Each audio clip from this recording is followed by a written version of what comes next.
Kedatangan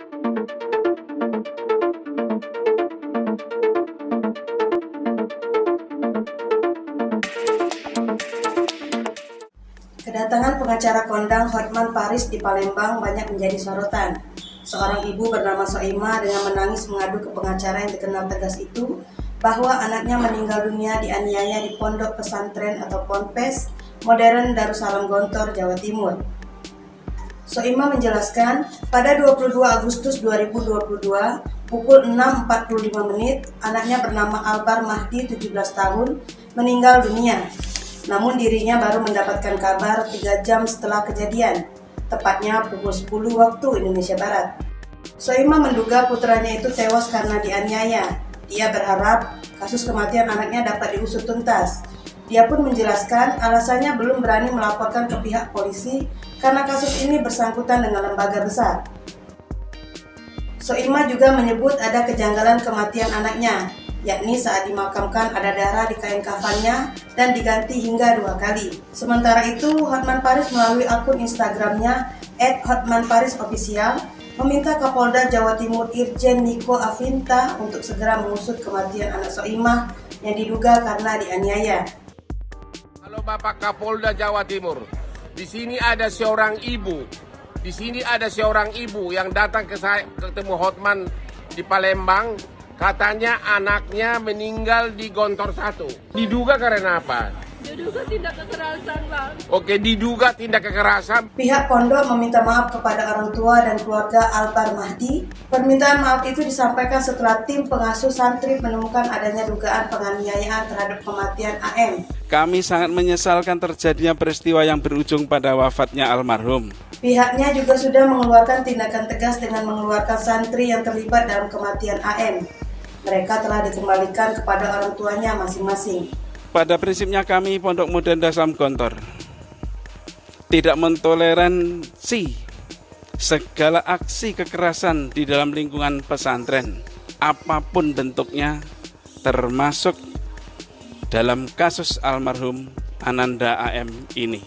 Sebagai pondok pesantren yang concern terhadap pendidikan karakter anak, tentu kita semua berharap agar peristiwa seperti ini tidak terjadi lagi di kemudian hari.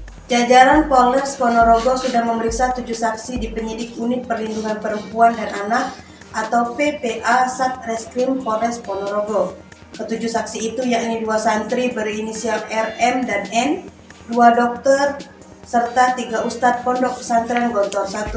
Kasus ini sendiri kini telah resmi dilaporkan ke Polres oleh pihak pondok yang diwakili salah satu ustadz berinisial M.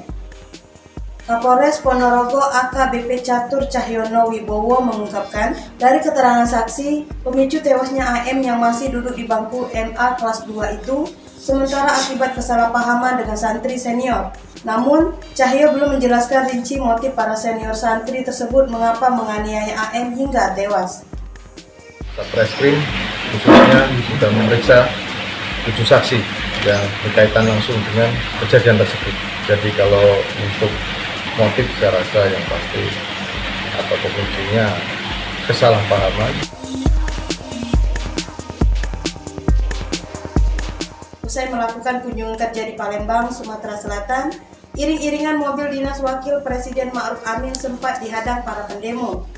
Dalam video yang beredar, mobil rombongan Wapres Ma'ruf Amin itu melintas di Jalan Jenderal Sudirman, tepatnya di Simpang 4 Rumah Sakit Caritas Palembang. Saat melintas, rombongan massa aksi yang berasal dari mahasiswa dan Ormas Cipayung Plus langsung memblokade jalan. Bahkan seorang mahasiswa langsung berlari mengejar mobil dinas dengan plat nomor RI2 dan menghadangnya.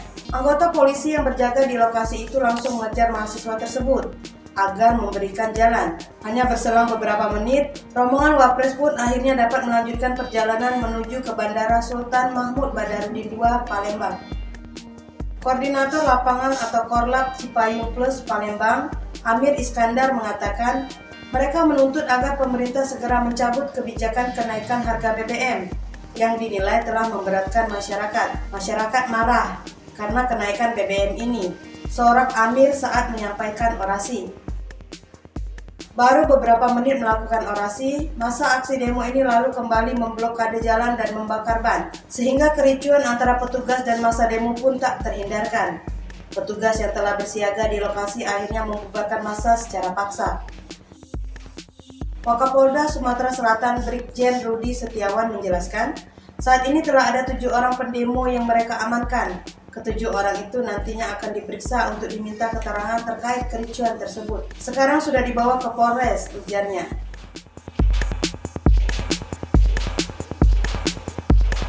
Perhatian Gubernur Sumatera Selatan Haji Hermanderu terhadap majunya dunia pendidikan di Sumatera Selatan sangatlah besar.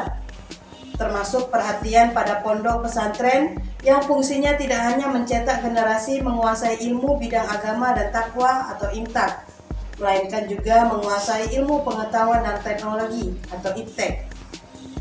Kepedulian terhadap pondok pesantren itu juga menjadi alasan Gubernur Hermanderu turun langsung ke daerah melihat dari dekat kondisi dunia pendidikan Ponpes.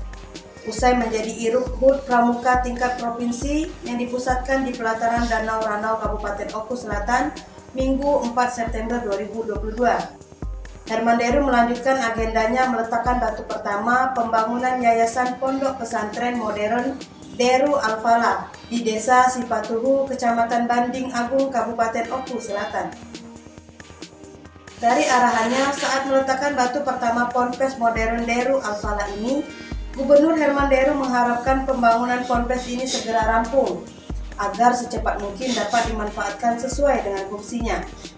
Lebih lanjut, Gubernur Hermanderu meminta dalam pemberian pendidikan pada anak didik atau santri harus mengacu pada kurikulum yang direkomendasikan Kementerian Agama atau Kemenak. Kemenak berikan pembinaan agar fungsi Ponpes ini bisa mengimbangi Ponpes yang lain dalam mencetak generasi yang berakhlak seperti yang kita harapkan, katanya. Hermanderu juga mengapresiasi masyarakat sekitar, terutama ketua pembangunan Ponpes yang begitu semangat untuk mendirikan Ponpes tersebut.